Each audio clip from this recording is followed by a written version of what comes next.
আমি সুস্থ সমাজ সুস্থ দেশ এটা সুস্থ জাতি গঠন কৰা সম্পূৰ্ণ বিফল হয় আৰু এই কথাখিনি গুৰুত্ব ৰাখি বৰ্তমান চৰকাৰে বড়োলেণ্ড অঞ্চলত থকা শিশুসকলৰ উন্নয়নৰ কাৰণে তেওঁলোকৰ অধিকাৰৰ কাৰণে বিশেষ ব্যৱস্থা লৈছে আৰু আমাৰ 2024-25 যি এছপিডি তাত 1% বাজেটৰ 1% খিনি শিশুসকলৰ উন্নয়নৰ কাৰণে কাম কৰি এটা সিদ্ধান্ত লৈছে গতিকে আমি দেখি যে আমাৰ অঞ্চলৰ পৰা চাইল্ড ট্ৰাফিকিং চাইল্ড লেবাৰ ইত্যাদি যিখিনি সংবিধান বহিৰ্ভূত কামবিলাক চলি আছে সেইখিনি নাইকিয়া কৰিবৰ কাৰণে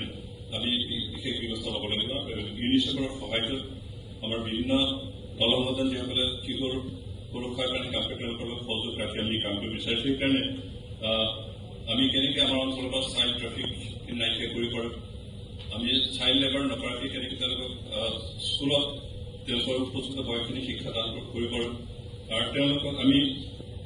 চাইল্ড মেৰেজ আমি আমাৰ সমাজৰ পৰা কেনেকৈ বন্ধ কৰিব পাৰোঁ তেওঁলোকে শিক্ষা প্ৰদান কৰিব কাৰণে তেওঁলোকক সৎ পথ দেখুৱাব কাৰণে তেওঁলোকৰ যত্নৰ কাৰণে আমাৰ এছপিডিৰ যিটো বাজেট 2024-25 1% বাজেট আমি তেওঁলোকৰ কাৰণে ধাৰ্য কৰিছোঁ আৰু এইখিনি তেওঁলোকৰ উন্নয়নৰ কাৰণে আমি কাম কৰিম